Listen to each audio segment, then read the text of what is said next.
Okay, your first drive. New truck. Feels huge. Still an F350 like our old truck, but for some reason it just feels huge. I think I was just comfortable after 17 years in my old truck. This truck, I'm just super cautious. Oh, you're gonna go over the curb. This truck is huge. Oh boy. In 1,000 feet, turn right. 95 west, 4,000. Swing wide. Swinging wide just to get the back end around the turn. Okay, so you've been driving for about an hour. How is it? It drives awesome. The 7.3 is super impressive, but it's so long. The long bed is only, I'll have to look up the stats, but it's supposed to only be like 18 inches longer, but it just feels huge. Where are you gonna park this thing? Right there. We'll see about that. Maybe it'll be an Applebee's and Clarion incident. Yeah. Hey, so both truck incidents you've brought up so far have both been me related. Mm-hmm.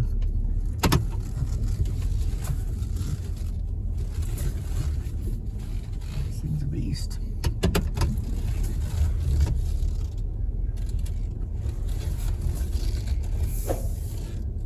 You're gonna get out and guide me back. You got a camera right there. You're sticking out like your whole front end's sticking out. Yeah, that's what I want you to go out and guide me back, please. You do not have much space.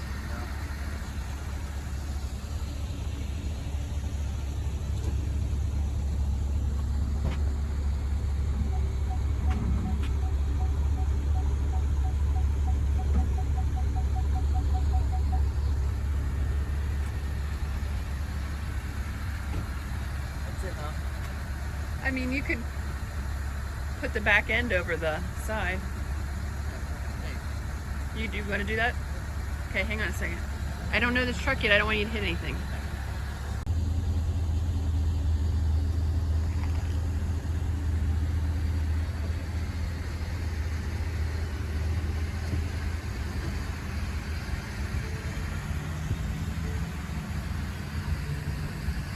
How do our clearance lights look? Look nice.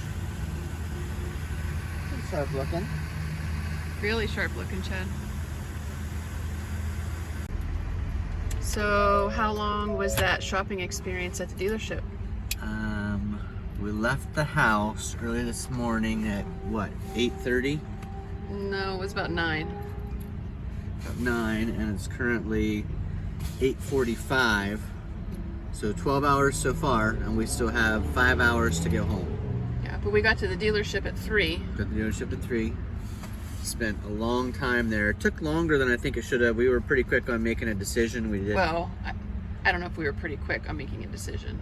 A couple hours. A couple hours, yeah. Yeah, but we definitely waited a couple hours. Yeah. So we were at the dealership 5 hours. Yes. Yep. And it was already, this truck was already perfectly clean, but we waited over an hour for them to detail Yeah, it. but they were also, there was a line for paperwork. Yeah. So, that was So we'll talk more about this truck in a little bit.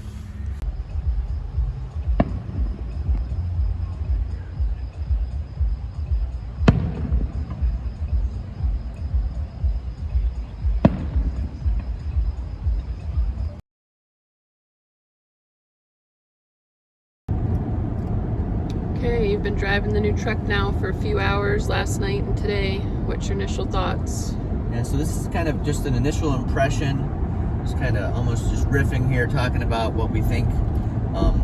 I will say the very first time during the test drive that I drove this truck, my very initial impression was it's huge. Now we're coming from a 2005 F350 Super Duty crew cab diesel with a short bed that's 6 3/4 feet long. So I thought, you know, F350 gas crew cab long bed would feel longer, but it feels significantly bigger. Now I'm getting more used to it the more I drive, but it feels taller. I'm sure it's not much wider, but it feels wider, and definitely I noticed that extra length. You have to turn a little bit wider on turns. The other thing I noticed with no weight in this truck, just us traveling home, is if you do hit a bump, we bounce around a little bit. The back end of the truck kind of hops. Again, you've got 8 feet of bed back behind us with absolutely nothing in it. So I have noticed that. Another initial impression is it's super quiet. For 17 years, we've driven a diesel truck, and this truck just is so quiet. Jennifer and I also noticed, so we've been driving now a couple hours, that you feel like you're going much slower than you are. So when you're traveling at 55 miles an hour, it feels like you're going about 20. And when I would say right now it says we're going 70. You know, I don't like driving fast to get anxious anyway on the road, and I feel like we're going maybe 45. Right, yeah. It's So just so quiet and smooth, and I appreciate that. I feel like it, I don't know, doesn't make me as anxious on the interstate. yeah. And as far as how we're doing so far after driving a few hours, mostly interstate travel or, you know, Highway. highway travel across Pennsylvania, up and down the mountains. We're pretty in a pretty mountainous area right now. Actually, a lot of inclines. I Just really went through State College. just went through State College, and we're on 322, so there's a lot of up and down. But I've been really impressed with the 10-speed transmission. I was thinking it was gonna, you know, hunt for the right gear a lot. Even climbing these inclines, it most of the time has stayed in 10th gear. If it does shift down, it goes down to, you know, 8th or 7th pretty quickly. You barely feel those shifts. They're nice and smooth. You don't hear the engine revving up very high. I thought maybe it would rev higher. So far, really impressed with this 7.3 liter Godzilla. Again, these are just my initial impressions. We'll do a video later on about, you know, what we think of the truck after several months of ownership, but And towing. But right now we're getting 14.9 miles to the gallon so far on our trip. Our range still left with we have 3/4 of a tank of gas. Our range still left is 530 miles. So that's really impressive to me. I do have this in eco mode, so since we're traveling on the highway with absolutely nothing in the bed, nobody in the rear of the truck, just Jennifer and I, we're in eco mode. So it's doing a good job.